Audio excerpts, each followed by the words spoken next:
Mark టీవీలో మీ business and personal promotions కోసం కింది నంబర్కు కాంటాక్ట్ చేయండి. ఈరోజు మన హిందూపురం అసెంబ్లీ పరిధిలో ఉన్నటువంటి ప్రభుత్వ ఆసుపత్రికి వైద్యాలయాన్ని ఈరోజు సందర్శించడం జరిగింది.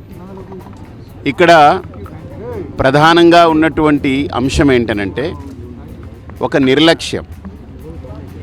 రోజుకి 800 మంది అవుట్ పేషెంట్స్ ఉంటారు ప్రతిరోజు. ఇంకా కొద్దిగా ఎక్కువ వ్యాధులు లేకపోతే అంటువ్యాధులు లేకపోతే ఇన్ఫెక్షన్స్ వల్ల ఇంకా సంఖ్య 1000 నుండి 1200 కూడా పెరిగే ప్రమాదం ఉంది. ఈ నేపథ్యంలో ఇక్కడ ఒకే డాక్టర్ గారు 800 మందిని రోజుకి చూడడం అని అంటే దాని యొక్క పరిస్థితి ఎలా ఉంటుందో ఆలోచన చేయండి. ఇప్పుడే డాక్టర్లతో మాట్లాడడం జరిగింది, వైద్యులతోటి. ఇక్కడ ఒక డాక్టర్ గారు సగటున ఒక పేషెంట్ని సక్రమంగా చూసి వాళ్ళకి రాయాల్సినవి పరీక్షలు కానీ మందులు కానీ లేదా అడ్మిట్ అవ్వాలన్నా ఇవన్నీ చూసి రాయాల్సి వస్తే 10 నిమిషాలు ఖచ్చితంగా ఒక పేషెంట్ మీద మనం దృష్టి పెట్టాలి. అలాంటిది ఒక డాక్టర్ గారు ఒక గంటలో 6 కంటే ఎక్కువ చూడలేరు. పోనీ ఎక్కువ ఇంకొద్దిగా ఎక్స్పీరియన్స్ తోటి ఒక 8 మందిని చూసినా 10 గంటల సేపు ఒక డాక్టర్ గారు పనిచేస్తే 80 మంది మాత్రమే అవుతారు. లేదు ఆ డాక్టర్ గారు ఇంకా సర్వీస్ చేసి ఇంకొక 6 గంటలు అంటే 16 గంటలు చేసినా కూడా 160 మందికి మించి అవ్వరు. కానీ 800 మంది పేషెంట్లని ఏ రకంగా ఒక డాక్టర్ గారు ఇక్కడ న్యాయం చేయగలరు? మొట్టమొదటి కొరత ఎవరూ పట్టించుకోవట్లేదు, ఎవ్వరూ దీని మీద దృష్టి పెట్టట్లేదు. ఈరోజు నేను చూడడం జరిగింది. కనీసం ఇక్కడ 6 వైద్యులు ఉంటే కానీ వాళ్ళు కూడా నిద్రాహారాలు పక్కకు పెట్టి నీళ్లు భోజనాలు కూడా పక్కకు పెట్టి వాళ్ళ యొక్క విరామము పక్కకు పెట్టి వాళ్ళు బాత్రూమ్కి వెళ్ళాల్సి వచ్చినా కూడా ఎమర్జెన్సీ అయితేనే వెళ్ళాల్సిన పరిస్థితిలో పనిచేస్తే కానీ 800 మంది రోగులకి న్యాయం చేయడం కుదరని పని. అలాంటిది హాస్పిటల్లో 800 మంది రోగులు ఏ పరిస్థితిలో ఉంటారు? ప్రభుత్వ వైద్యాలయం, దీనికి దేవాలయము వైద్యాలయము అని ఆలయమని పేరు పెట్టామంటే ఇక్కడికి వస్తే ఎక్కడా ఎవరు ఏమీ చేయలేనటువంటి మా కష్టాన్ని ఇక్కడ డాక్టర్లు తొలగించగలరని వస్తే డాక్టర్లే ఇక్కడ లేనప్పుడు వాళ్ళ కష్టాలు ఎవరికి చెప్పుకుంటారు? అంతేకాదు ఈ హాస్పిటల్లో ఈ ప్రభుత్వ ఆసుపత్రిలో సిటీ స్కాన్ అనేటువంటిది చాలా అత్యంత ఖరీదైనటువంటి పరికరాన్ని ఇక్కడ పెట్టారు. కానీ దాన్ని మెయింటెనెన్స్ లేకుండా, దాన్ని ప్రతినిత్యము దాన్ని చూసుకునేటువంటి వసతి లేకుండా అది మూలన పడిపోయి 6 సంవత్సరాలు అయిపోయింది.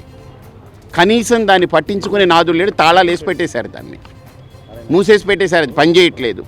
ఎవరికైనా ఇక్కడ ప్రతి వ్యక్తికి ఇక్కడికి వచ్చిన వాళ్ళకి సిటీ స్కాన్ చేయాలంటే మళ్ళీ బయటికి వెళ్ళాలి. అది సగటున ఒక పేదవాడిపైన సామాన్యుడిపైన 2500 నుంచి 4000 వరకు ఖర్చు అవుతుంది. అంతేకాదు 3 రోజులుగా పవర్ లేదు, ఇక్కడ కరెంటు లేదు ఈ ఆసుపత్రిలో. ఊహించండి. అదే ఒక సామాన్యమైన అధికారి ఇంట్లో ఒక అరగంట కరెంట్ లేకపోతే ఆగమేఘాల మీద ఎక్కడి నుంచైనా సరే కరెంటు తెప్పించేసుకోగలరు. అంతేకాదు వాళ్ళకి ఇన్వర్టర్ ఉంటుంది, జనరేటర్ ఫెసిలిటీ ఉంటాయి, అన్నీ ఉంటాయి. కానీ హాస్పిటల్లో 3 రోజులుగా కరెంటు లేక, డయాలసిస్ సెక్షన్లో సరైనటువంటి వసతి లేక నిన్ననే ఒక పేషెంట్ చనిపోవడం జరిగింది. డాక్టర్ల యొక్క అందుబాటులో లేకపోవడం, డాక్టర్ల యొక్క కొరత, ఉన్న తక్కువపాటి డాక్టర్ల మీద అధిక ఒత్తిడి, అధిక శ్రమ. నాకు తెలిసి ఈ డాక్టర్లు కనుక ఇలాగనే వెళ్తే వీళ్ళు పేషెంట్లే ఇక్కడే జాయిన్ అయిపోవాల్సిన పరిస్థితి వస్తుంది.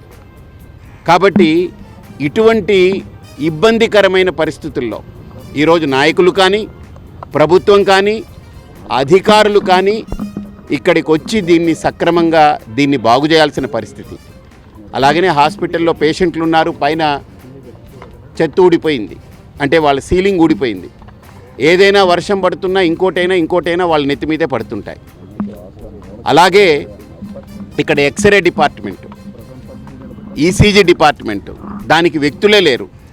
వేరే డిపార్ట్మెంట్లో ఉన్న వాళ్ళు హడావుడిగా అక్కడికి రావాలి, పేషెంట్లను చూడాలి. అప్పటిదాకా పేషెంట్లు ఉదయం వస్తే సాయంత్రం దాకా వాళ్ళు అలోమని ఇక్కడ పడి ఉండాలి, ఇక్కడ తిండి తిప్పలు లేకుండా. కాబట్టి ప్రభుత్వ ఆసుపత్రి యొక్క వైనం ఇలా ఉంది. సప్తపదిలో భాగంగా నా రెండవ అడుగు ఖచ్చితంగా ఇక్కడ గెలిచి వచ్చిన తర్వాత ఈ హాస్పిటల్ని ఏ రకంగా ఒక అభివృద్ధి పదంలో మనం తీసుకెళ్ళగలం, ఇక్కడ పూర్తి నిఘా పెట్టాలి. నాకు అనిపిస్తుంది ఇక్కడ ఒక నాయకుడు 5 సంవత్సరాల కాలం ఇక్కడే కనుక వెచ్చించగలిగితే, ప్రధాన భాగం ఇక్కడే వెచ్చించగలిగితే ప్రతి సమస్యకి పరిష్కారం చిటికల మీద జరుగుతుంది. కాబట్టి వాస్తవంగా ఇక్కడ ఇంకా అభివృద్ధి చేస్తున్నారు, ఇంకా కొన్ని ఎమర్జెన్సీ వార్డులన్నీ డెవలప్ చేస్తున్నామంటున్నారు.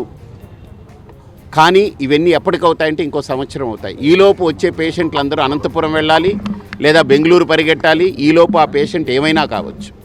అంతేకాదు 2,56,000 మంది జనాభా ఉన్నటువంటి ఈ హిందూపురం అసెంబ్లీ నియోజకవర్గానికి ఒకే ప్రభుత్వ ఆసుపత్రి, దాని వైనం ఇలా ఉంది, ఇలా ఏడ్చింది. ఎవరికి దిక్కు లేదు, మొక్కు లేదు. డాక్టర్లు కూడా ఎవరికి చెప్పుకోవాలో తెలియని పరిస్థితి. డాక్టర్ల యొక్క సంఖ్య చాలా తక్కువ.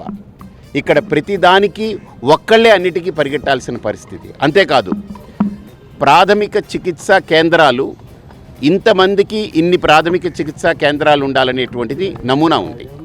అంటే ఒక 30,000 మందికైనా ఒక ప్రాథమిక చికిత్సా విభాగం ఉండాలని. అలాంటిది 7 ప్రాథమిక చికిత్సా విభాగాలు ఉన్నాయి ఈ నియోజకవర్గ పరిధిలో. కానీ ఈ 7 కూడా ప్రభుత్వ ఆసుపత్రే ఇలా ఏడుస్తూ ఉంటే ఇంకా మిగతా 7 ప్రాథమిక చికిత్సా విభాగాల్లో డాక్టర్లు ఉండరు, అక్కడ ఫెసిలిటీస్ ఉండవు, ఎక్విప్మెంట్లు ఉండవు, వాళ్ళకి సరైనటువంటి ఉండవు. ఇక ఆశా వర్కర్లు ఉన్నారు, వాళ్ళందరూ గ్రామాల్లో తిరిగి ఆ మందులు కానీ ఆ కిట్లు కానీ ఇవ్వాలి అని అంటే వాళ్ళకు కూడా ఒక బాధ్యతాయుతంగా రెస్పాన్సిబిలిటీ తీసుకుని వాళ్ళకి ఇచ్చేటువంటి ఫెసిలిటీస్ లేవు. కాబట్టి ఇక్కడ జరిగేటువంటి వైఫల్యాలకి కేవలం నాయకులు, అధికారులు దీని బాధ్యత తీసుకోవాలి. అలాగే నిన్న అకారణంగా ఒక వ్యక్తి చనిపోవడానికి కారణం కరెంటు లేకపోవడం. ఊహించండి, మన భారతదేశం ఇంత స్థాయికి ఎదుగుతున్నాము, ఒక జనరల్ హాస్పిటల్లో కరెంటు లేక ఒక పేషెంట్ డయాలసిస్ వార్డులో చనిపోయాడు అంటే ఈ బాధ్యత 140 కోట్ల ప్రజలు కూడా ఈ బాధని భరించాల్సిందే.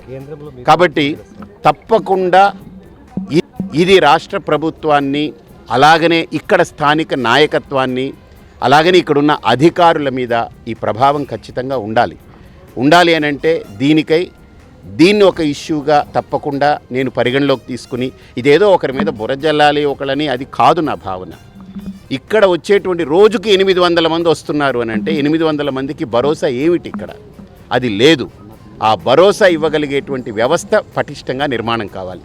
కాబట్టి నేను వేసే 2వ అడుగులో ఈ చికిత్సా విభాగంలో వైద్యానికి సంబంధించి అత్యంత ప్రామాణికతలతో ఎక్కడా ఏ రకమైనటువంటి అవకతవకలు లేకుండా దీన్ని సజావుగా నిర్వహించగలిగేటువంటి వ్యవస్థని నేను హిందూపురం ప్రజలకి తీసుకురాగలని నేను భరోసా ఇస్తున్నాను.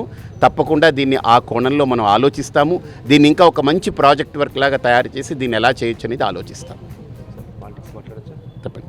మీరు ఇంతవరకు కేంద్రంలో టికెట్ వస్తుంది, సెంట్రల్ గవర్నమెంట్ ఇస్తుందని చెప్పారు కదా, బీజేపీ టికెట్ రాలేదు, ఏం చెప్పబోతున్నారు? టికెట్ ఇస్తే టికెట్ తరపున పోటీ చేస్తాము. టికెట్ రాకపోతే నేను నిలబడడానికి ప్రిపేర్ అయ్యాను. మీరందరూ ఓట్లేస్తారు. ఖచ్చితంగా వ్యక్తి కావాలనుకున్నప్పుడు టికెట్ ఉన్నా టికెట్ లేకపోయినా స్వతంత్రంగా అయినా గెలవచ్చు కదా. పక్కా అందులో అనుమానం లేదు. ఇప్పుడు వాళ్ళు సీట్ ఇచ్చి గెలిపించుకుంటే మనకు మంచిది అనిపిస్తే వాళ్ళు వేసుకుంటారు. లేదా నేను ప్రజలకి మంచి చేయడం కోసం వచ్చాను కాబట్టి, హిందూపురానికి మంచి చేయడం కోసం వచ్చాను కాబట్టి సీటు ఇచ్చారా, సీటు లేదు, చీటీ అయితే ఉంటుంది, నేను నిలబడడం అయితే ఖాయం. ఖచ్చితంగా నేను ప్రకటనలకే పరిమితి అయితే 3 నెలలుగా ఎందుకున్నాను ఇక్కడ? వాళ్ళు ఇవ్వలేదని తెలిసినా ఎందుకుంటున్నాను? తటాపుట చదువుకు పోవాలి కదా. లేదు, ఇప్పుడు సీట్ ఇస్తామన్న వాళ్ళు ఏమన్నా ఇక్కడ ఉన్నారా? గ్రౌండ్లో లేరు కదా. సీట్ ఇస్తాము వస్తుందనుకున్న వాళ్ళు గ్రౌండ్లో ఎవరైనా ఉన్నారా? లేరు కదా. వాళ్ళు ఏమైనా ఈ సమస్యల మీద అడుగుతున్నారా? లేదు కదా. నేను మొన్న ఒక సమస్య చెప్పాను, వినాయకుడికి సంబంధించింది. హిందువులందరూ కూడా కొన్ని లక్షల మంది దానికి కనెక్ట్ అయినా దానికి పరిష్కారం చెప్పాను. ఇప్పుడు దీని సమస్యని కూడా నేను వచ్చాను. మళ్ళీ సప్తపది అనేటువంటిది నేను ప్రకటించాను. దాంట్లో 3వ అడుగు కూడా మీరు చూస్తారు. నేను ఎంపీ వేస్తాను, ఎమ్మెల్యే వేస్తాను, 3వ అడుగు వేస్తాను. మీ అందరికీ చెప్తాను తప్పకుండా. నా ప్రతి అడుగు మీకు చెప్పకుండా వేయను. అడుగడుగునా మీరు ఉంటారు, అందులో అనుమానం లేదు. చేస్తున్నాం మొత్తం. అధిష్టానం ఒత్తిడి చేస్తే నాకు సీట్ ఇచ్చేలాగా ఒత్తిడి చేస్తాం. విరమించడం అనేటువంటిది చెప్పాను కదా మీకు, నేను ఇండిపెండెంట్గా వేస్తాను. 100కి 100 కాదు, 100కి 1000. ఓట్లేసే వాళ్ళు నిర్ణయించుకోవాలి. అది మీ భవిష్యత్తుని మీరు నిర్ణయించుకోవాలి. ఈయనకి వేస్తే 500 ఇచ్చే నాయకుడు కావాలా, 5 ఏళ్ళు మనతో నడిచే నాయకుడు కావాలా, ఇదే నా నినాదం. ప్రధానంగా నిన్న బీజేపీ తల్లి లాంటి పార్టీ అన్నారు. అవును, సో బీజేపీ పెద్దలు మీరు ఒకవేళ మీకు ఒప్పించగలిగితే మీరు ఏదైతే నన్ను ఒప్పిస్తారు, ఎంపీగా ఒప్పిస్తారని నేను అనుకుంటున్నాను. ఏదైతే అభివృద్ధి ఎంపీగానే నప్పిస్తారనుకుంటున్నా, ఒప్పించడం కూడా కాదు, ఎంపీగా నప్పిస్తారని నేను అనుకుంటున్నా. ఇంకా బోల్డ్ టైం ఉంది, గుర్రం ఎగరవచ్చు, ఏదైనా కావచ్చు, కంగారు పడకండి. మంచి అంటే ఒక్కటి ఇవన్నీ పక్కకు పెడదాం కాసేపు. నేను మంచి చేయాలనుకుని అడుగు పెట్టాను. ఈ ప్రాంతంతో నాకు ఇక్కడ ఒక అంగుళం లేదు.